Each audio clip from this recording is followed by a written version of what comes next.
Well, joining me now is a Libyan academic and journalist from Paris, France, Professor Mustafa Fetouri. Good to see you, Professor Fetouri.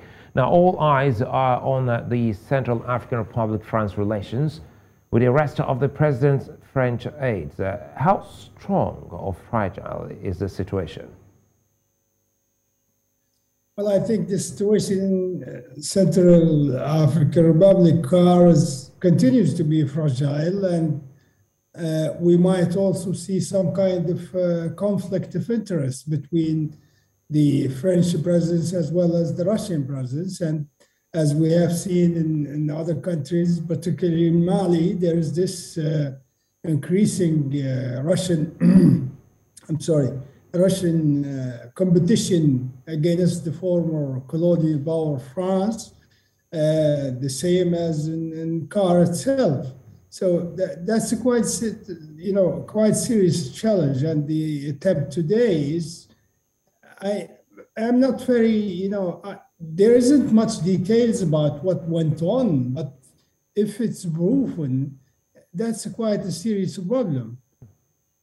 Now let's look at the seeming tussle of influence between France and Russia. You made mention of Russia now on the Central African Republic since its civil war in 2013. Why is the tension so fierce now between these countries?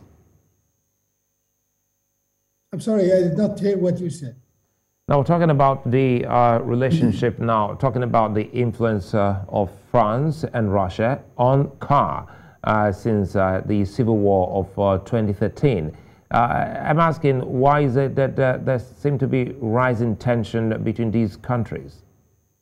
Well, for the simple reason, my friend, the fact that France has dominated these countries as a former colonies for quite a long time, and to see itself being rejected publicly by the majority of people, at least that's the case we know now in Mali, and then being replaced by another strategic foe, in this case Russia, is quite hurting for the French, as well as it's humiliating. And if the same or similar situation that took place in Mali repeat itself in C.A.R, that will be quite a serious problem for the French president, Mr.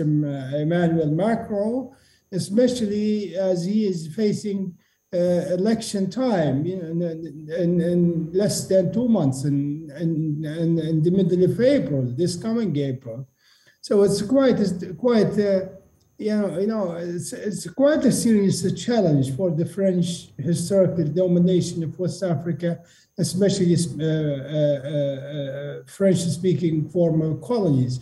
And the way it manifested itself is a very serious humiliation. It has never been the case before, whereby a former French colony humiliates France publicly like this by asking its ambassador to leave the country, and then its forces to be withdrawn from Mali as well, while at the same time those forces are being replaced by the Russians. That's quite serious something. It's never, it has never happened before to the French.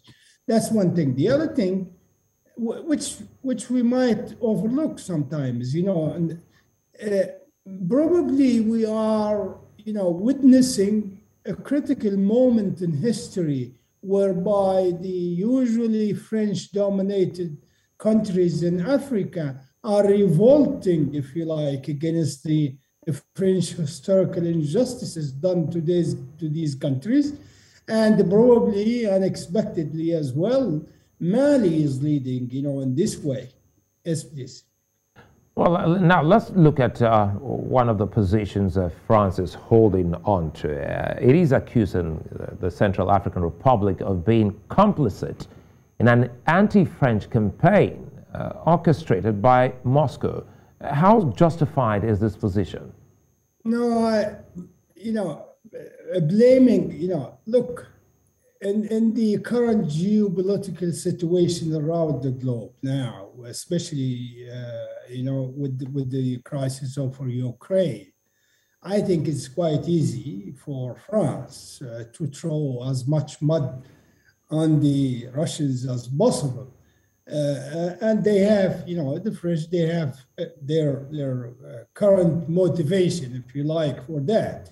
We remember that President Macron tried over the last 3 weeks, he even visited Moscow in person, tried to mediate some kind of a solution to the Ukrainian crisis. And he was, in this mission, he was talking to the Russian President Vladimir Putin as representative of the European Union, because France is holding the rotating presidency of the Union now. So given that, it's quite convenient for the French to blame the Russians. But I think what I mentioned before about Mali leading the trend of revolting against the French, this is what we are witnessing. The French have failed to deliver in Mali security as they promised back in 2013 when they first came to the country. And then they brought in their EU allies. We have forces from Italy, Denmark, and Germany, as well as other Czech Republic, training forces in the Sahel region. And yet we have seen the terror attacks and the instability only increasing. The same thing applies to the situation in C.A.R. So it's, whether I'm not, I don't think the Russians are really, have too much time to kind of fabricate stories. Okay, let me jump in here now. Allow me butt in here, Professor Fetouri. Now you're talking about Russian. Let's see if we can actually close on this and make a bit of projection. How do you see events playing out in the country, especially concerning security? You mean in C.A.R.? Yes. Okay. Well, as I said before, we could be witnessing some kind of a flammable situation, if you like, between the two sides. And I think, if I am to predict the outcome, I think the public opinion is polarized against the French already in C.A.R., just as it is in Mali. And then we will end up the French having to leave their positions in C.A.R., despite the fact that they are integrated within the UN forces over there, unlike the Russians, who came in by not just authorization by the United Nations, but also by acceptance and approval of the current government in C.A.R., if I remember correctly. So as I said before, I think the whole atmosphere after what happened in Mali is likely to be repeated, not just in C.A.R., but also probably in other West African countries, especially French-speaking countries. Maybe later on this year, we see something similar in the Ivory Coast, with the exception of Senegal. I think the contagion effect that has started in Mali is likely to spread, and it will be totally anti-French. All right then, many thanks for your time, Professor Mustafa Fetouri.